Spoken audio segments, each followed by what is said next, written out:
In the last decade and a half, it's become infinitely easier to obtain exactly what you're looking for by way of a couple of keystrokes. The internet has made it all too simple to use a computer to change reality. An abundance of information is merely a search engine away, to the point where it's hard to imagine life as any different. Yet, a generation ago, when the words streaming and torrent were meaningless save for conversations about water, people met face-to-face to conduct software swap parties, trading games and applications on Sharpie-labeled 5¼ floppies. Of course, most of the time the meets were a way for frugal, community-minded individuals to trade popular games like King's Quest and Maniac Mansion amongst themselves.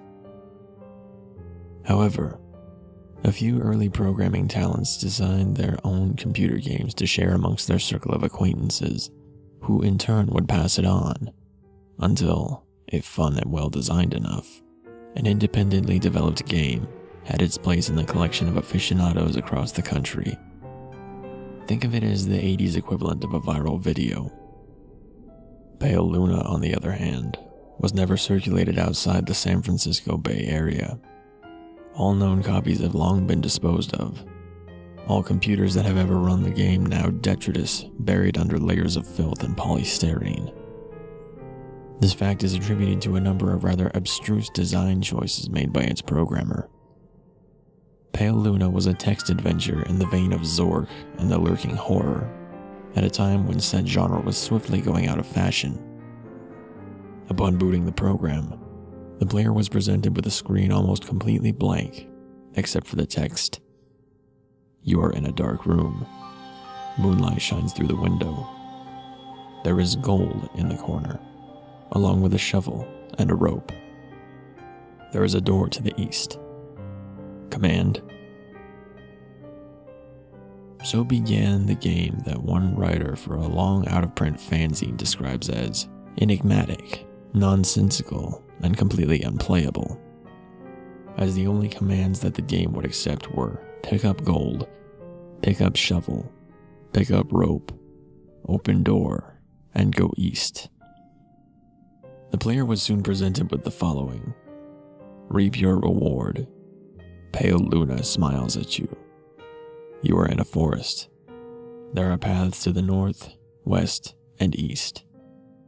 Command. What quickly infuriated the few who've played the game was the confusing and buggy nature of the second screen onward. Only one of the directional decisions would be the correct one. For example, on this occasion, a command to go in the direction other than north would lead to the system freezing, requiring the operator to hard reboot the entire computer. Further, any subsequent screen seemed to merely repeat the above text, with the difference being only the directions available. Worse still, the standard text adventure commands appeared to be useless.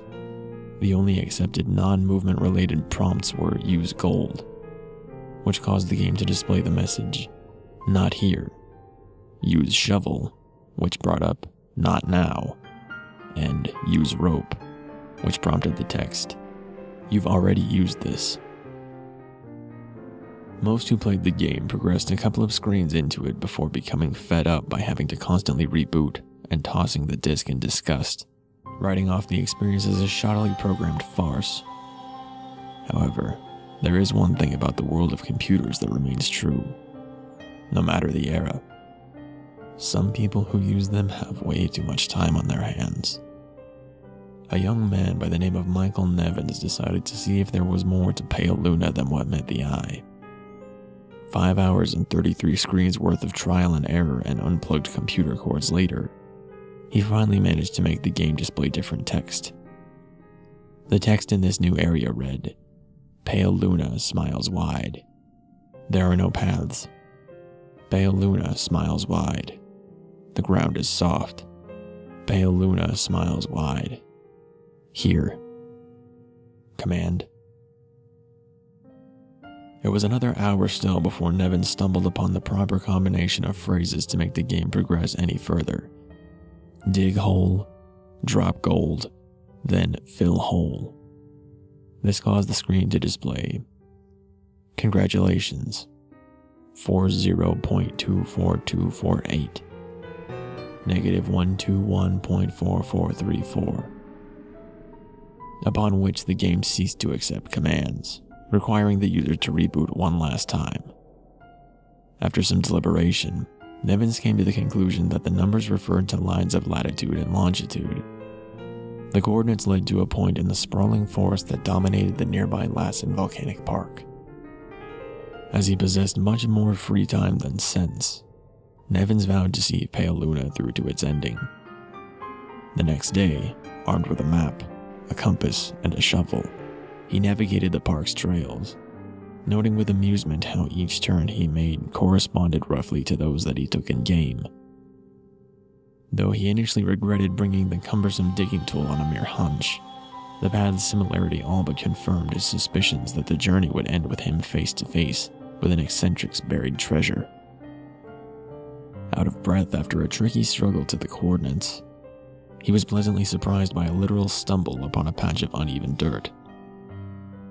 Shoveling as excitedly as he was, it would be an understatement to say that he was taken aback when his heavy strokes unearthed the badly decomposing head of a blonde-haired little girl. Nevins promptly reported the situation to the authorities.